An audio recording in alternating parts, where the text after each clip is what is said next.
আসসালামু আলাইকুম সুপ্রিয় দর্শক, আপনাদের ভালোবাসা আসলাম এক অসহায় মেয়ের কাছে। আমরা শুনবো তার জীবন কাহিনী। আসসালামু আলাইকুম।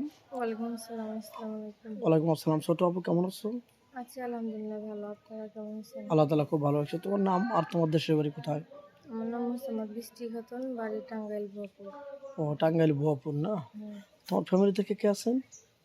আমি আছি আর আমার সৎ চাচা চাচি আছে, বাবা মা কেউ নেই। ও, তাহলে তুমি একদম গরিব অসহায় না? হ্যাঁ, আর আগেও ভিডিও করেছো, তুমি সারা পেয়েছো? না কোনো সাড়া পাইনি। এখনো কোনো সারা পাওনি? না, আচ্ছা, এটা কি আমাদের দায়ী করো না তোমার ভাগ্যকে দায়ী করো? এটা আমার ভাগ্য বলে আর কি, দেয় আমার ভাগ্যে যা আছে তাই হয়ে যায়। ও, আচ্ছা। তুমি কি ধরনের স্বামী চাচ্ছ, এখনো পাচ্ছ না? আমি মনে করেন যে বয়স বেশি হোক বা বউ বাচ্চা থাক, তাতে কোনো আমার সমস্যা নেই, বা আমি শুধু একটা ভালো মনে মানব চাই। শুধু একটা ভালো মনের মানুষ চাচ্ছ হ্যাঁ, নাকি? এটা ভালো মনের মানুষ হচ্ছে, এটা কীভাবে বুঝবে? সে থাকে প্রবাসে, তুমি থাকো বাংলাদেশে, এটা কীভাবে বুঝবে?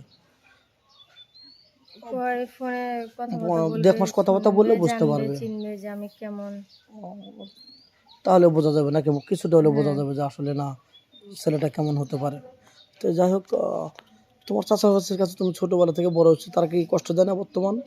হ্যাঁ, অনেক ছোট ছিলাম, বুঝতে পারিনি, তো এখন বড় হয়েছি, আমার একটা ছায়ার দরকার। তাদের কাজ করলে ভাত দেয়, না করলে ভাত দেয় না। ও, তার তাহলে তো টর্চারে আপনাদের কেমন সামনে আমি আসছি। তাহলে তো অনেক কষ্ট। কষ্ট ছাড়া তো তোমার জীবনে খালি শুধু ছোটোবেলা থেকে খালি কষ্ট আর কষ্ট নাকি? হ্যাঁ, কষ্ট এখন কষ্ট। কোনো প্রবাসী বা ওয়াইফ থাকা অবস্থায় তুমি বিয়ে শাদী করবে? হ্যাঁ, করবো। কোনো আবার ঝামেলা করবে না তো পরে? না, কোনো ঝামেলা করবো না। আচ্ছা, তুমি অনেকে 5 লাখ 10 লক্ষ টাকা কাবিন তুলে বিয়ে শাদী করে 2-1 মাস পড়াশোনাটা করে তো টাকা, কাবিনের টাকা দাবি করে। তুমি কয় টাকা কাবিন তুলতে চাও, না আমি স্বামীর নাম তুলতে চাও, আমি কোনটা? কাবিন চাই না, শুধু তার ভালোবাসা এবং কাবিনের খাতায় নাম থাকবে, তার স্বামীর নাম থাকবে। স্বামীর নাম থাকবে, তুমি কাবিন 1 টাকাও তুলবে না, না? আমার লাগবে না। অনেক সুন্দর কথা বলছো, তুমি একটা মহৎ মানুষ। তুমি তো মুসলমান না? হ্যাঁ, আমি নামাজ মুসলমান। কালাম পড়ো তো? হ্যাঁ, ইনশাল্লাহ নামাজ আচ্ছা, পড়ি। বাংলাদেশের 64 জেলা, তোমার কোন জেলা ভালো লাগে? কোন জেলায় বিয়ে বসতে চাও, আমার নাকি সব যে কোনো জেলায় জায়গায় হলো? ভালো লাগে, যে প্রান্তে হোক সব জায়গায় ভালো লাগে। এটা বাংলাদেশ মাতৃভূমি নাকি? এটা হ্যাঁ, জন্মস্থান, এই বাংলাতে জন্ম, সব জেলায় ভালো লাগে নাকি? হ্যাঁ। আর স্বামীর সাথে কোথায় ঘুরতে যাবে?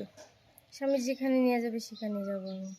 স্বামীর মায়া ভালোবাসা স্নেহ তুমি দিতে পারবে তো? হ্যাঁ, অবশ্যই দিতে পারবো। কমতে রাখবে না তো? না, কমতে রাখবো না। শুধু সে সত্যি আমার বলছো? হাতটা যদি ছেড়ে না দেয়। সত্যি বলছো না? হ্যাঁ, সত্যি বলছি। এখন তো তুমি অসহায়, গরিব, হত দরিদ্র, অনেক ধরনের কথা বলতেছো, কিন্তু হাত ধরা পরে তো বেইমানি করবে না। না, কখনো বেইমানি সেটা করবো আমাদের না। চ্যানেলে কিন্তু বদনাম হবে। না, এটা কখনো আমরা তোমার করবো না। ভালোর জন্য একটা ছেলে সংগ্রহ করে দেবো, ব্যবস্থা করে দেবো, কাছে টেনে দেবো। তুমি যদি তখন ছলছতুরি বেইমানি করো, না, আমাদের এটা চ্যানেলে কখনো বদনাম হবে। করবো না। আচ্ছা, তোমার ফোন নাম্বারটা দিয়ে দাও। ভাই, আমার কোনো ফোন নাই। মেয়েটা কোনো ফোন নেই, অসহায়, খুবই হতদরিদ্র ফ্যামিলির মেয়ে। মেয়েটা কোনো ফোন নাই। ইউটিউব চ্যানেল কর্তৃপক্ষ নাম্বার দেওয়া থাকবে, এই হোয়াটসঅ্যাপ থাকবে। আপনি ভিডিও কল দেবেন না অডিও কল দেবেন? ভিডিও কল দিলে ব্লক করতে বাধ্য হবো। ভালো থাকবেন, সুস্থ থাকবেন, এই বলে